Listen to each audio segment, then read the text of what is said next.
Ardgillan Halt by Bernard Johnson.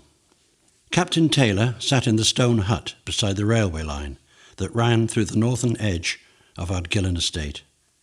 It was 1950, on a bleak Tuesday morning in mid-March.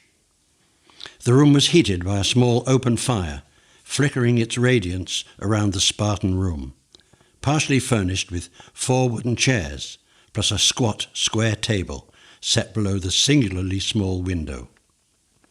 Outside, the surrounding bushes swayed against the prevailing northerly wind. It was the custom for one or other of the resident Taylor family to request the estate manager, Mr. Harman, who resided at the adjacent house known as Harman's Lodge, to organise that the Drogheda to Dublin train be stopped, to facilitate eligible passengers to board at this halt. The fire in the small hut would be lit, providing a modicum of comfort and warmth, until Harman would flag down the oncoming train. This was a time-honoured tradition since 1844, when the line began operating.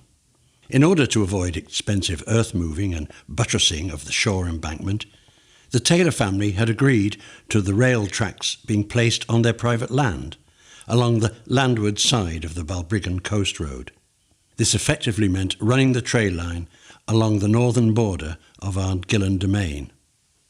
In return, the Taylor family were entitled to board any passing train in either direction and to avail of first-class travel, free of charge. Captain Taylor checked his watch. It was 9:10, and the train was due shortly. He stood up from the fire, adjusted his morning coat, and stroked his trimmed grey beard. He had prearranged business in Dublin and carried his documents in a brown leather attaché case. He stood by the open door and surveyed Mr. Harman, standing beside the train track with a large red flag unfurled, awaiting the oncoming locomotive. Beside him on the gravelled incline was a short set of angled wooden steps for access to the carriage doors.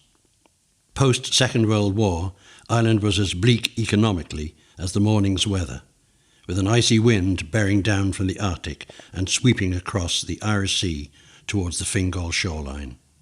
Captain Taylor had an appointment in O'Connell Street with Munster and Leinster banking officials at 10:30 to discuss the outstanding debts accumulating on the Ardgillan property and to possibly restructure the dwindling repayments. A second meeting was scheduled to discuss insurance cover with his broker, as ongoing repairs and refurbishments were in urgent need of facilitation. Finally, a spot of lunch with his stockbroker to get an update on his diminishing returns and current opportunities to improve on stocks and share yields.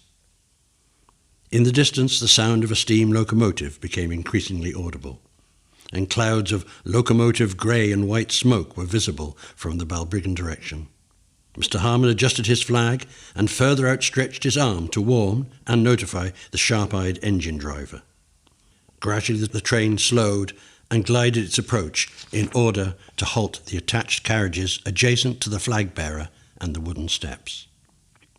Taylor strode onto the gravelled pathway and entered the small gap in the adjoining hedge.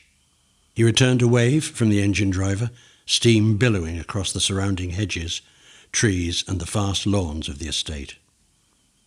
The solitary figure of Taylor was viewed by curious onlooking passengers as he negotiated the ascending 4 steps of the ladder, then disappeared through an open doorway of the first-class carriage.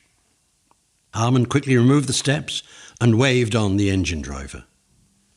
As the train chugged on in the direction of Skerries and ultimately Eamon Street Station, the estate manager focused his attention on the business of estate management. Captain Taylor likewise sat back in the comfortable upholstered seat, grimaced in anticipation of his forthcoming meetings.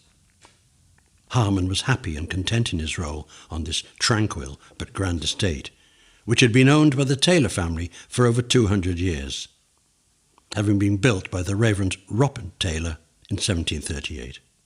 The current descendant, however, was less than enthusiastic about the future. His life up to now was one of privilege and honour. He had experienced an illustrious military career and was seeking a comfortable and idyllic retirement. but the burden of mounting bills, maintenance requirements, and an uncertain economic future weighed heavily on his mind. As his beloved Ardgillan treetops quickly receded and the black hills disappeared from outside his carriage window, his mood darkened. Later that afternoon, having attended the pre-arranged meetings, Taylor needed a drink to absorb facts and figures. He ducked into Madigan's pub on Middle Abbey Street and ordered a pint of Guinness and a Jameson chaser, commonly known as a pint of plain and a ball of malt in less exalted circles. His lineage could best be described as old money, with good breeding and ancient aristocracy.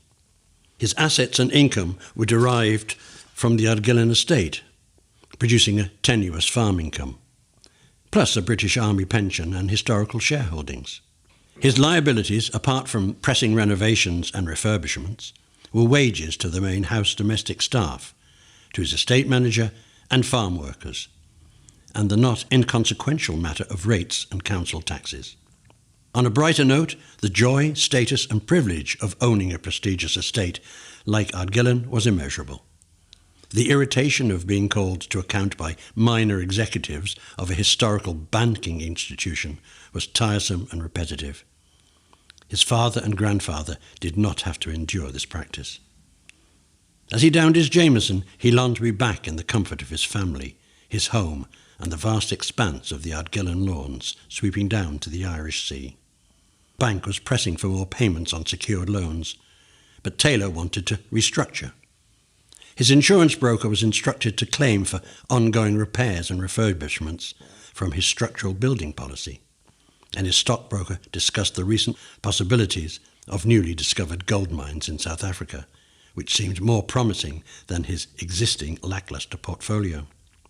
Potential value of his assets far outweighed any tedious debts to the bank. His insurance claims should capitalize on overdue refurbishments, and his stockbroker's new planned investments would hopefully yield lucrative future dividends. His prospects seemed somewhat brighter than before. Captain Taylor emerged onto Abbey Street refreshed and in a better mood. He would instruct Harman by telephone that he would be boarding the train from Dublin at the prescribed hour. Talbot Street was bustling with homeward-bound commuters and evening shoppers. He stopped to purchase the evening press, to keep in touch with current affairs and worldly matters that really were of no concern to him. He felt removed from domestic irritations, living as he did in glorious isolation from the masses.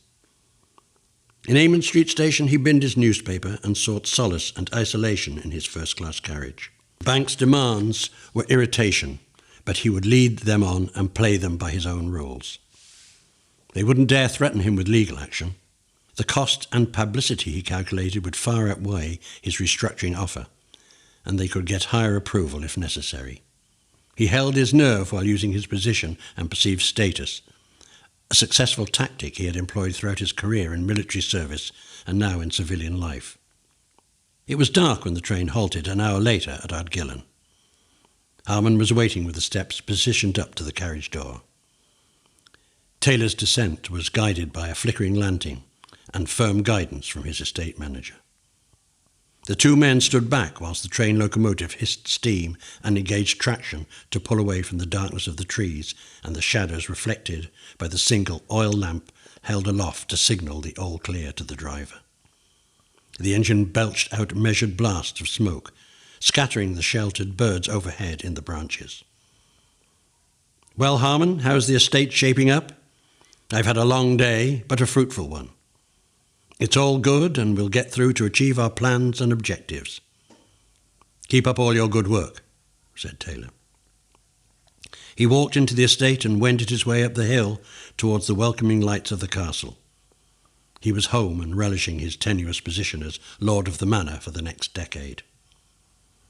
A mere 12 years later, in 1962, the Ardgillan estate was sold by the Taylor family to a wealthy German industrialist.